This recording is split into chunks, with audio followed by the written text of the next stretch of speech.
You know, it's the greatest privilege of my life to serve as Vice President to President Donald Trump.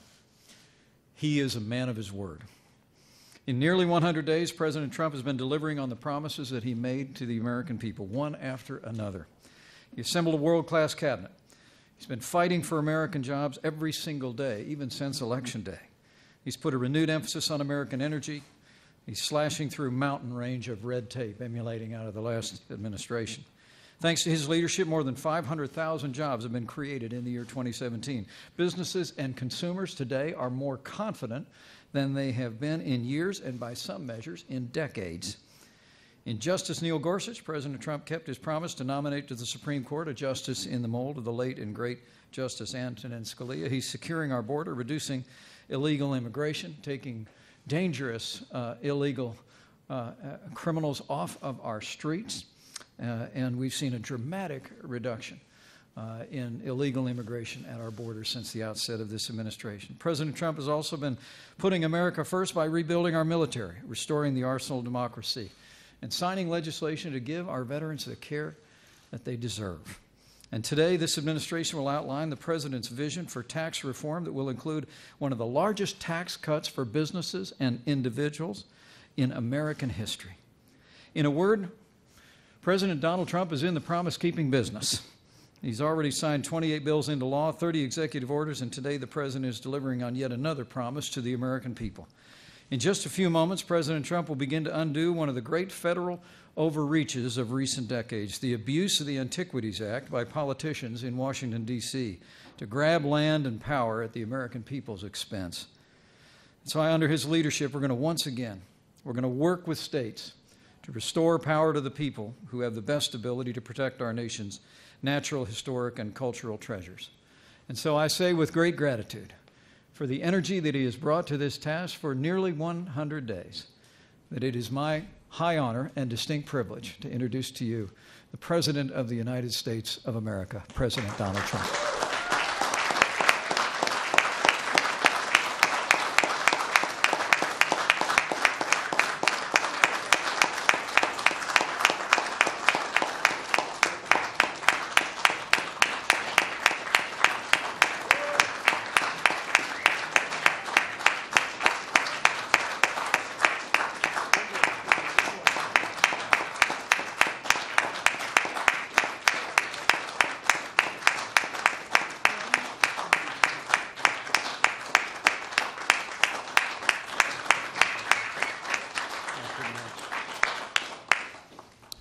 Thank you, Mike. He's been a great vice president, a great help, and everybody loves Mike Pence. So I just want to thank you for your service. It's been incredible. It's a real pleasure to be at the Department of Interior, where you help preserve the splendor and the beauty of America's natural resources. And I can tell you, the group that's in here right now, they're really doing the job. Right, Lisa? They doing a good job? We're going to take care of Alaska, too. Don't worry about it.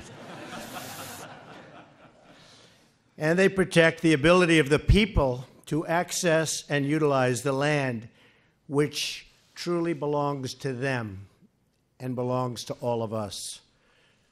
Secretary Ryan Zinke is doing an incredible job, and he's shoveling the snow all by himself. And he's a strong guy. He did a good job. He did a very, very good job, but we're proud of him. In the first 100 days, we've taken historic action to eliminate wasteful regulations. They're being eliminated like nobody's ever seen before. There's never been anything like it. Sometimes I look at some of the things I'm signing, I say, maybe people won't like it, but I'm doing the right thing. And no regular politician's going to do. I don't know if you folks would do.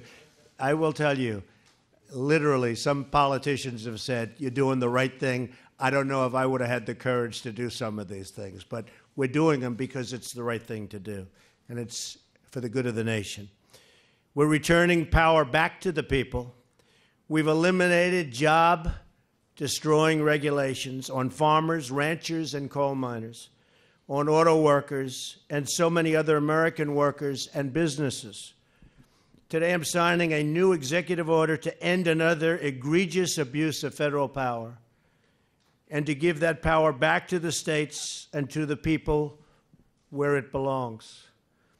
The previous administration used a 100-year-old law known as the Antiquities Act to unilaterally put millions of acres of land and water under strict federal control.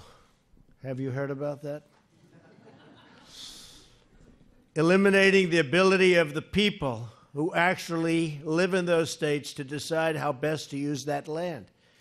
Today, we are putting the states back in charge. It's a big thing. I'm pleased to be joined by so many members of Congress and governors who have been waiting for this moment, including Governor Herbert of Utah. Thank you. Thank you, Governor. Governor LePage of Maine, who, by the way, has lost a lot of weight. I knew him when he was heavy, and now I know him when he's thin, and I like him both ways, okay? Done a great job. Governor Calvo of Guam. Thank you. Governor Torres from the Northern Mariana Islands. Thank you. Thank you, Governor. I also want to recognize Senator Orrin Hatch, who, believe me, he's tough. He would call me and say, you got to do this. Is that right, Orrin? You didn't stop. He doesn't give up. And he's shocked that I'm doing it, but I'm doing it because it's the right thing to do. But I really have to point you out. You didn't stop. And Mike, the same thing. So many people feel, Mike Lee, so many people feel so strongly about this. And so I appreciate your support and your prodding and your never-ending prodding, I should say, because we're now getting something done that many people thought would never, ever get done. And I'm very proud to be doing it in honor of you guys. Okay? Thank you. Altogether, the previous administration bypassed the states to place over 265 million acres. That's a lot of land.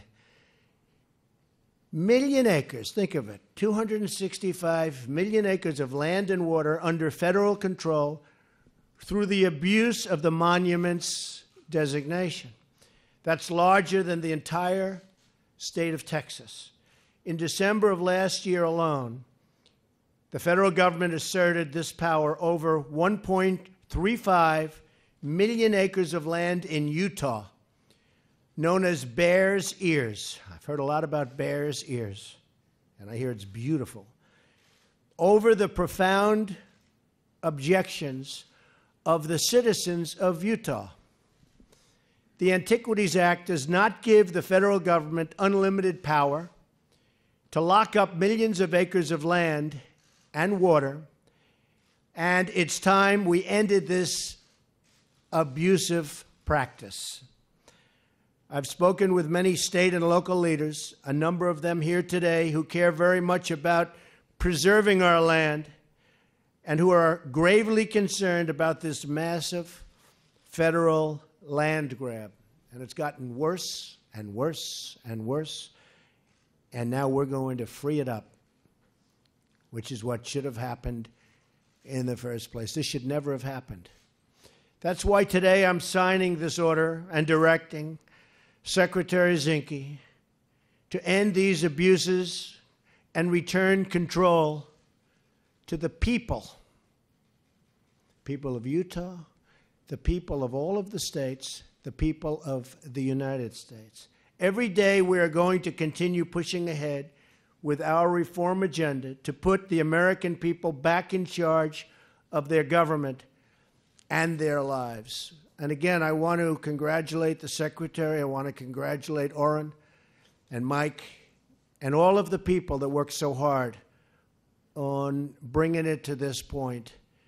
And tremendously positive things are going to happen on that incredible land, the likes of which there is nothing more beautiful anywhere in the world. But now tremendously positive things will happen. So I want to thank you. I want to thank everybody for being here. God bless you all, and God bless America. Thank you. Thank you very much. So I'll sign.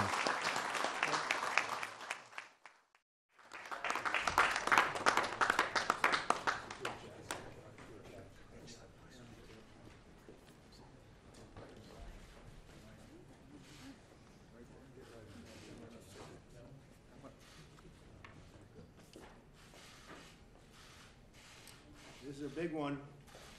Sure is. You ready? I think we have to maybe give him the pen. What do you think? I wouldn't treasure it, I'll tell you that.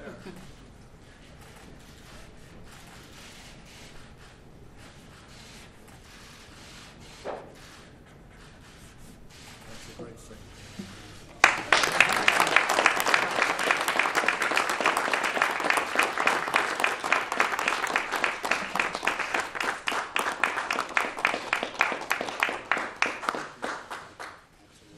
It's my honor. Thank you. Thank you, everybody. It's a great honor. Thank you.